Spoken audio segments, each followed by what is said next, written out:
À Los Angeles, un tueur en série échappe aux policiers depuis des mois. C'est Richard Ramirez, surnommé le Night Stalker par les journalistes. Il tue au hasard, sans laisser de traces, jusqu'au jour où une empreinte de pas est découverte près de l'un de ses crimes. Dans une autre affaire, suite à un homicide par strangulation, des détectives ont recours à une technologie de pointe pour faire apparaître les stigmates du meurtre. Dans ces deux enquêtes, la police scientifique tente de transformer des indices fugaces en preuves implacables.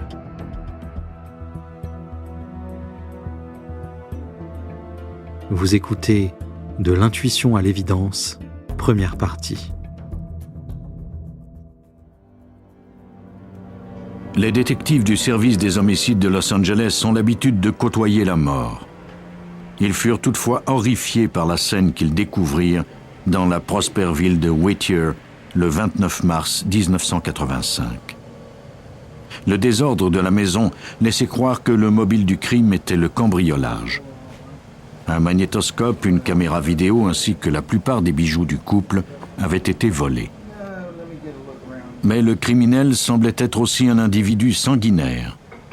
Il avait tué Vincent Zazzara d'une balle de calibre 22.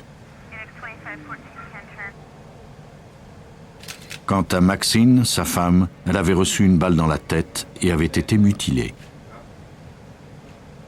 L'équipe d'experts judiciaires se mit au travail, mais ne trouva pas de piste importante. Le meurtrier avait pris tout ce qu'il pouvait avec une désinvolture presque imprudente, mais il avait également pris soin de protéger son identité. L'intrus portait des gants. Il avait donc laissé peu de traces de sa présence. Les douilles des projectiles étaient trop endommagées pour être utiles. Après des heures de recherche, les détectives quittèrent la maison les mains vides. Le tueur semblait avoir commis le crime parfait. Heureusement, il n'avait pas effacé toutes les pistes. Une fenêtre ouverte indiquait par où il était entré. Il y avait des empreintes très nettes sur le sol. Une de ces empreintes avait été faite par le propriétaire de la maison, Vincent Zazzara, mais l'autre semblait avoir été laissée par le meurtrier. Les techniciens vaporisèrent un fixatif sur l'empreinte, puis versèrent du plâtre par-dessus.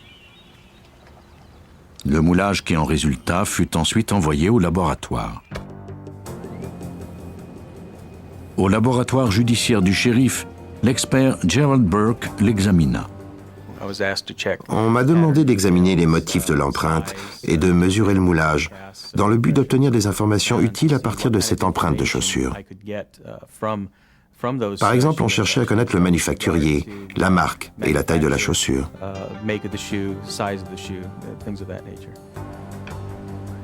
Plus Burke pourrait tirer d'informations de l'empreinte, meilleure serait l'idée que se feraient les détectives de l'individu qui portait ces chaussures. L'empreinte avait été faite avec une chaussure de course de très grande pointure. Burke ne put cependant pas en identifier la marque. Il s'agissait soit d'un tout nouveau modèle, soit d'un modèle qui n'était plus sur le marché. L'empreinte et les douilles menaient donc un cul-de-sac.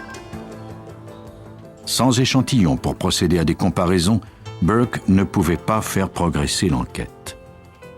Le meurtre des Zazzara n'était pas le seul cas sur lequel les détectives du bureau du shérif tentaient de trouver une piste. Ils essayaient de faire la lumière sur un homicide qui avait été commis moins de 2 semaines plus tôt à Rosemead, à environ 8 km de distance. Maria Hernandez était rentrée chez elle tard le soir quand elle se retrouva face à face avec le canon d'un fusil de calibre 22.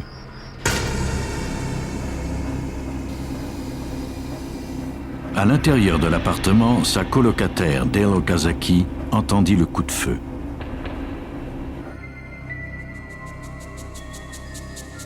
Quand l'assaillant la découvrit, il tira sur elle et la tua. Maria, elle, avait eu plus de chance car les clés dans sa main avaient fait ricocher le projectile. Elle était restée immobile, feignant la mort, jusqu'à ce que son assaillant quitte les lieux.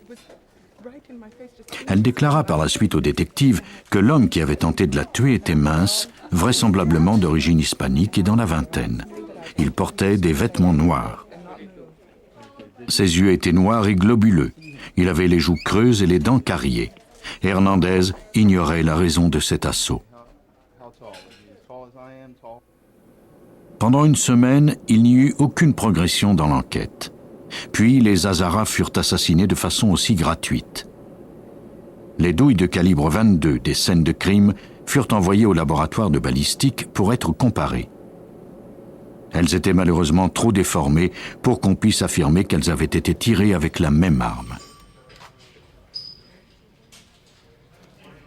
Malgré tout, le détective Gil Carrillo du bureau du shérif de Los Angeles décida de traiter les deux enquêtes comme si elles étaient reliées.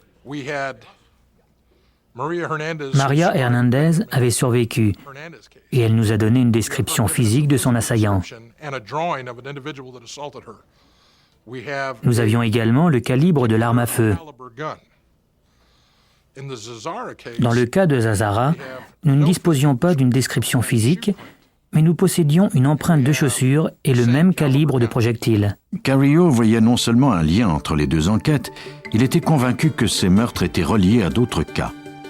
Depuis plusieurs semaines, la violence ne cessait de croître dans le comté de Los Angeles, comté de plus de 6000 km² qui compte 88 villes.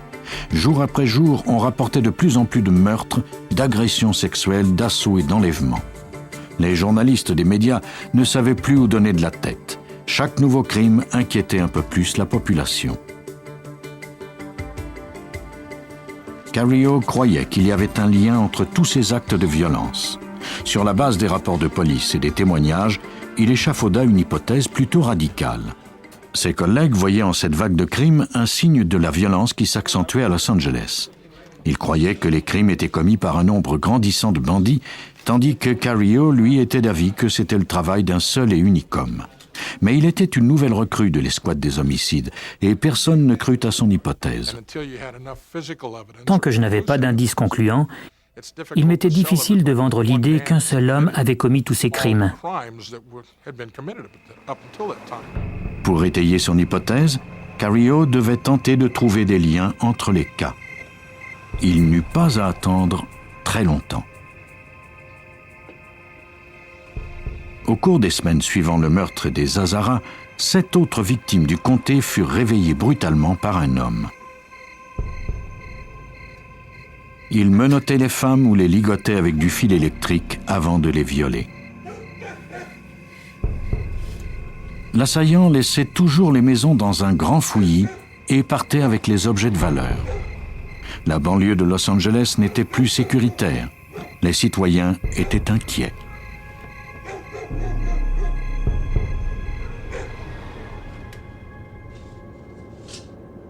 Au début du mois de juin, à seulement 3 pâtés de maison de la résidence des Hazara, la femme d'un policier se réveilla en sursaut. Elle croyait avoir entendu la fenêtre s'ouvrir. Il y avait un intrus dans la maison. Lorsqu'il entendit le couple se lever, il quitta silencieusement les lieux. Le policier appela le bureau du shérif. À l'aube, les détectives découvrirent des marques à l'endroit où l'intrus était entré. Le policier montra au détective un endroit dans un massif de fleurs où il avait recouvert les indices à l'aide d'une boîte à chaussures vide.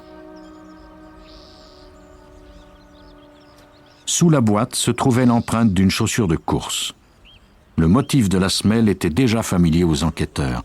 Il ressemblait à celui de l'empreinte découverte près de la maison des Hazara. C'était l'indice que les policiers attendaient. Si cette empreinte était identique à celle du meurtre des Hazara, cela signifiait que Carrillo ne s'était pas trompé en présumant qu'un seul homme était à l'œuvre.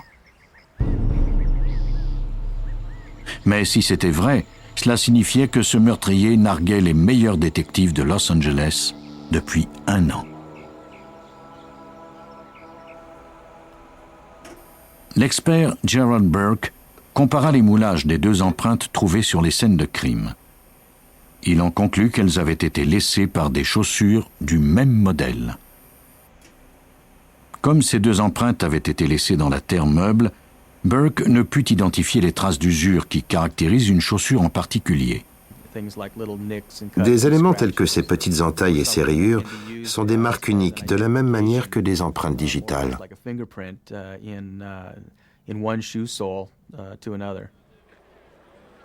Ces empreintes n'étaient pas d'une grande utilité pour les enquêteurs. Dans un comté d'une population de 7 500 000 habitants, il était impossible d'identifier un homme à ses seules chaussures. Mais c'était tout ce dont il disposait. Après le meurtre des Hazara à Los Angeles, on trouva l'empreinte d'une semelle dans la boue lors d'un homicide à Monterey Park. On en découvrait une autre à Monrovia, dans la maison d'une vieille femme sauvagement battue. Burke disposait de 3 moulages et d'une empreinte pour procéder à ces analyses. Ces crimes n'étaient pas encore résolus. L'empreinte de la chaussure était bien mystérieuse. Puis, une stagiaire qui travaillait au laboratoire durant l'été fit une observation cruciale. Elle a dit qu'il s'agissait d'une chaussure de marque Evia. Tout le monde s'est arrêté et l'a regardée en lui demandant si elle en était certaine. Elle a répondu qu'elle avait une paire de chaussures de cette marque dans son coffre d'auto. Elle est allée les chercher, c'est à ce moment-là que les choses ont commencé à se précipiter. La marque Evia venait d'apparaître sur le marché de la chaussure sport. C'était la raison pour laquelle le service d'identification ne la connaissait pas encore. Des experts se rendirent au bureau chef d'Evia à Portland, dans l'Oregon, pour recueillir le maximum d'informations possibles. Le concepteur des chaussures reconnut le numéro du modèle qui avait laissé l'empreinte. Burke l'interrogea. Je lui ai demandé d'être le plus précis possible. Il m'a informé qu'il était le concepteur de la chaussure, qu'il détenait le brevet du motif de cette semelle et qu'aucune autre semelle sur le marché n'y ressemblait.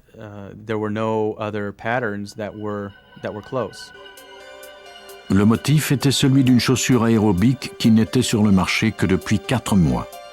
1300 paires seulement avaient été fabriquées. On donna à Burke une série de semelles afin qu'il puisse évaluer la taille de la chaussure qui avait laissé l'empreinte. L'empreinte d'une chaussure peut varier énormément selon le mouvement et la texture du sol. La seule façon d'en déterminer la pointure est de comparer les motifs. Plus les motifs sont grands, plus la pointure de la chaussure est importante. On voit une série de motifs à chevrons. Ces chevrons sont plus nombreux si la chaussure est plus grande. Les moulages de plâtre n'étaient pas assez précis pour que l'on puisse voir le logo d'Evia, mais ils nous permettaient cependant d'évaluer le nombre de motifs sur la semelle. Après avoir compté les lignes sur les moulages de plâtre, Burke put déterminer que les chaussures étaient d'une pointure de 11,5. En examinant le matériel publicitaire du manufacturier, il comprit à quel point sa découverte était importante. Des 1300 paires de chaussures de ce modèle, seulement 6 avaient été envoyées à Los Angeles. De ces 6 paires, une seule était du 11,5. Seuls quelques hommes aux États-Unis possédaient une paire de chaussures Evia du même modèle et de pointure 11,5. L'hypothèse de Carillo, selon laquelle un seul meurtrier était à l'œuvre, était de plus en plus plausible. Il était peu probable que plusieurs criminels aient porté le même modèle et la même pointure de chaussures. Les chances étaient minimes. Les détectives ignoraient encore l'identité du criminel, même si les médias l'avaient déjà surnommé Night Stalker, le rôdeur de nuit. Au bureau du shérif, on mit sur pied une escouade de détectives du service des homicides. Gil Carillo et Frank Salerno faisaient équipe. De par son expérience à traquer les tueurs en série les plus dangereux de Los Angeles, Salerno savait à quel défi ils étaient confrontés. À un moment donné, 75 enquêteurs travaillaient au bureau en même temps. Le tiers d'entre eux n'enquêtaient que sur le cas du Night Stalker. Le meurtrier poursuivit son règne de terreur dans la région de Los Angeles au cours de l'été 1985. Nuit après nuit, des personnes étaient assassinées alors qu'elles se croyaient en sécurité chez elles. La pression du public pour que l'enquête fasse la lumière sur cette affaire était énorme. Le sergent John Yarborough était responsable de la cueillette des indices. Un couple en particulier ne dormait plus dans son lit où il n'y avait que des mannequins. Le mari avait pris l'habitude de dormir dans le garage alors que sa femme dormait derrière la télévision avec le téléphone portable en main. Cela illustre bien l'ampleur de la panique de la population. Le meurtrier tuait certaines victimes alors qu'il en épargnait d'autres. Il agissait toujours au hasard. Ceux qui avaient survécu le décrivirent de la même façon que Maria Hernandez. Il était grand et avait des yeux globuleux. De plus, il dégageait une odeur de cuir rance. Grâce à une trousse d'identité conçue à cet effet, un artiste créa un portrait robot de l'homme décrit par les victimes épargnées. Les détectives avaient une idée de l'apparence physique du rôdeur, mais ils réduisaient à néant tous leurs efforts pour l'identifier. Il commettait ses meurtres au hasard. Il était donc impossible de les prévoir d'avance.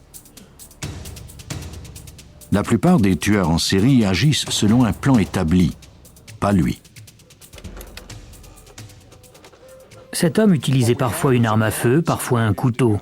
D'autres fois, il se servait d'un objet contondant. Il violait certaines victimes, d'autres non. Parfois, il les étranglait ou il les rouait de coups de pied jusqu'à ce qu'elles meurent. Parfois, il les volait, d'autres fois non. La seule chose qui ne changeait jamais, c'était ses chaussures. Pour trouver la piste du Night Stalker, Gerald Burke était devenu l'expert des chaussures du meurtrier. On l'envoyait sur toutes les scènes qui pouvaient être reliées au tueur en série. Je me trouvais à l'extrémité du comté à 2 ou 3 heures du matin. Puis à 6 heures, on m'envoyait à l'autre bout du comté. Je devais être partout à la fois. Les détectives pouvaient facilement identifier le meurtrier par les empreintes qu'il laissait derrière lui, mais il avait cependant toujours une bonne avance sur eux. Le 5 juillet, ils examinaient des empreintes dans le quartier huppé de Sierra Madre. Ce matin-là, la jeune Whitney Bennett, 16 ans, s'était réveillée couchée en travers de son lit. Elle avait un affreux mal de tête. Même si ses parents dormaient tranquillement dans la pièce à côté, elle avait été battue presque à mort avec un pied de biche. Elle ne se rappelait rien de l'attaque, mais la signature familière était là.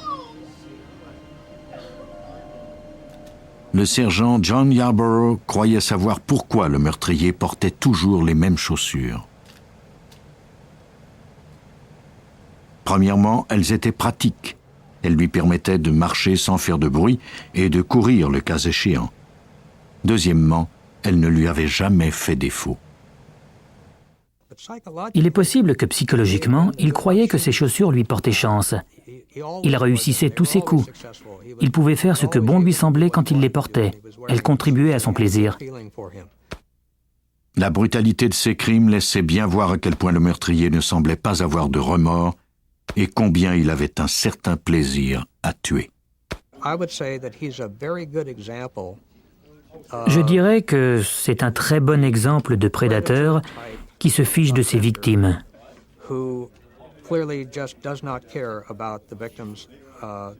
Il atteint un niveau d'excitation élevé et c'est ça qui le pousse à agir. Le rôdeur était rusé comme un renard et tout aussi difficile à capturer. L'escouade spéciale ne suffisait plus à la tâche. Pour l'arrêter, les détectives devraient agrandir le champ de recherche. Les enquêteurs produisirent une bande vidéo pour les 63 services de police du comté. Sur cette bande, on pouvait voir Cario montrer les indices recueillis à partir des scènes de crime. Le suspect était un jeune homme de type hispanique qui portait toujours des chaussures de marque Evia. C'était un voleur professionnel et il était impossible de savoir si son mobile premier était le vol ou le meurtre. Après quelques meurtres, on avait commencé à voir émerger quelques types de comportements. Il semblait préférer les maisons jaunes ou beiges. Parfois, il dessinait des étoiles à 5 branches sur les scènes de crime. Mais rien dans ces informations ne permettait aux détectives d'identifier l'horrible personnage qui terrorisait tout le sud de l'État. La violence atteint son paroxysme à l'été 1985. Au début du mois d'août, le rôdeur était soupçonné d'avoir tué 13 personnes et d'en avoir attaqué 10 autres. ses activités à Los Angeles et en banlieue de la ville semblaient s'accélérer. Les autorités policières se préparaient à une nouvelle attaque, puis plus rien. Pour la première fois depuis des mois, les nuits redevinrent paisibles. Mais cela ne durerait pas très longtemps. Le 18 août, le rôdeur fit de nouvelles victimes, cette fois à San Francisco. Peter et Barbara Pan vivaient dans une maison de couleur jaune. Ils furent trouvés assassinés. Leur cas était semblable aux autres. Le meurtrier était entré par effraction au cours de la nuit. Il avait commis ces meurtres brutaux, dessiné des étoiles à 5 branches et volé des objets de valeur. L'imprévisible rôdeur venait d'agrandir son territoire de prédilection de 600 kilomètres. Tout l'État était sous son emprise. Personne ne savait où il allait frapper la prochaine fois.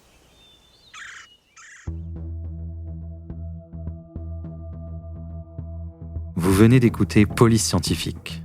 Si vous avez aimé ce podcast, vous pouvez vous abonner sur votre plateforme de podcast préférée et suivre Initial Studio sur les réseaux sociaux. Cet épisode a été écrit par Steven Zorn et il a été réalisé par Joseph Wisha. Police Scientifique est un podcast coproduit par Initial Studio et New Dominion Pictures, adapté de la série documentaire audiovisuelle New Detectives, produite par New Dominion Pictures. Production exécutive du podcast, Initial Studio. Production éditoriale, Sarah Koskiewicz et Astrid Verdun, assistée de Sidonie Cotier. Montage, Johanna Lalonde, avec la voix de Benjamin Septemours.